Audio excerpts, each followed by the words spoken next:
Is this how you are feeling in your current job? Well, you're not alone. This was me not too long ago, and I faced a decision to either get out or get better. So I used to work as a midwife, and I was literally helping moms deliver their babies or bringing their babies into this world. And I would go home feeling no sense of purpose, which is odd, right? But the problem was not the job, the problem was me.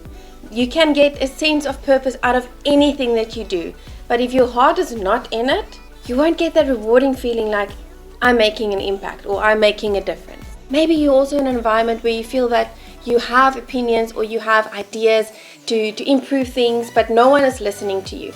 So it doesn't mean that you're in the wrong job. It doesn't mean that you're in the wrong field necessarily. So I want to share with you 3 strategies that I use to make that decision. And spoiler alert, I got out. Number 1, is there an opportunity to upskill yourself at work? So right then when I was a midwife, I didn't know what was wrong and why I felt the way I did. But looking back, I realized that it was because I couldn't grow in that kind of environment. So then I had to choose between upskilling in my environment in order to grow, because where I was at, I couldn't grow unless I invested in further qualifications such as management or perhaps like teaching. The only other option was to quit nursing, but then what? And I want to ask you, does this sound familiar? Can you apply for work-sponsored courses or in-service training? Or can you perhaps do some courses after hours?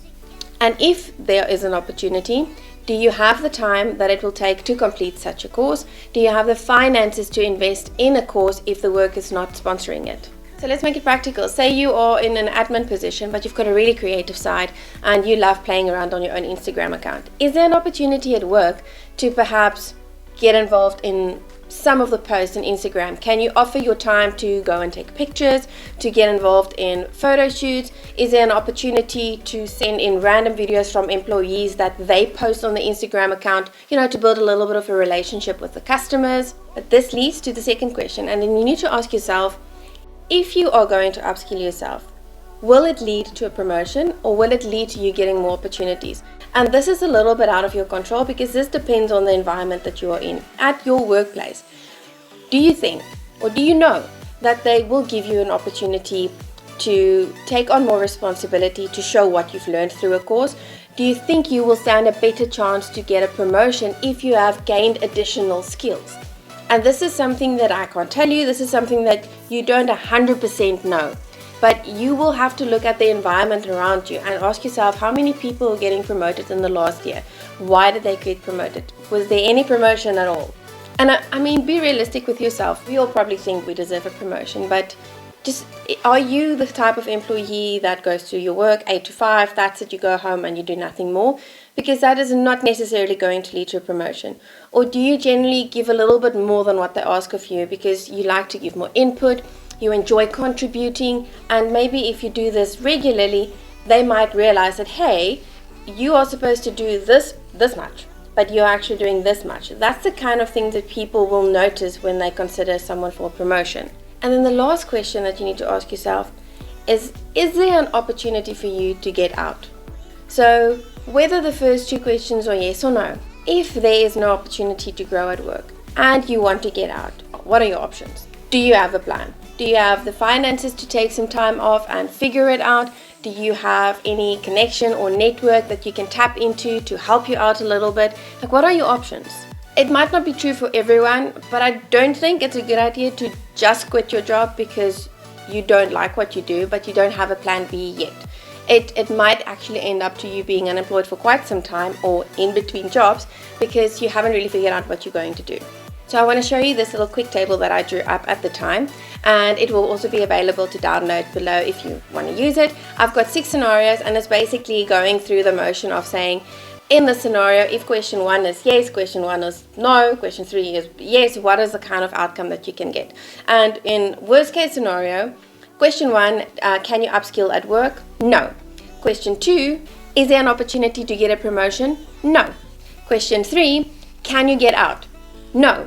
So then you're pretty much left with, you know what, if you can't get out, you have to get better. So if there's no opportunity at work to upskill, it means you have to invest in your own upskilling. So you cannot rely on work to invest in some courses or send you for in-service training. It means you're going to have to do these kind of things after hours so that you can turn option 2, which is a promotion or responsibility, into a potential yes. Or if that one stays a no, that you can turn question 3. Do you have a plan when you get out? That you can turn that into a yes. Because if you start upskilling yourself and you have more to offer another company, then your chances of being successful are much higher. Take, for example, scenario 5.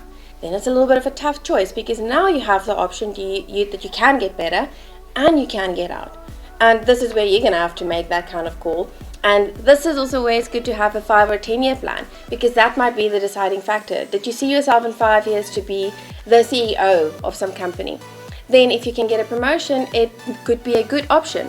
But if you see yourself in 5 years as a serial entrepreneur, then it might be better to get out, because you're going to have to start building multiple businesses to reach that kind of 5 year goal.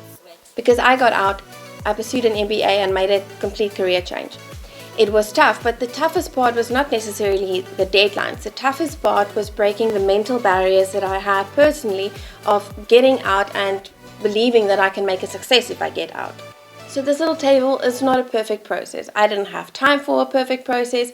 Maybe you feel so stuck that you're willing to try your hand at anything. Or maybe you just considered a career change for a while now and you kind of need to just pin it down. The most important thing if you are considering a career change is to get started, not to change your career. Put down your thoughts on paper. Put down your ideas, your options, because the moment you see it on paper, it starts forming as more of a reality in your head. So for me, one of the biggest fears was public speaking.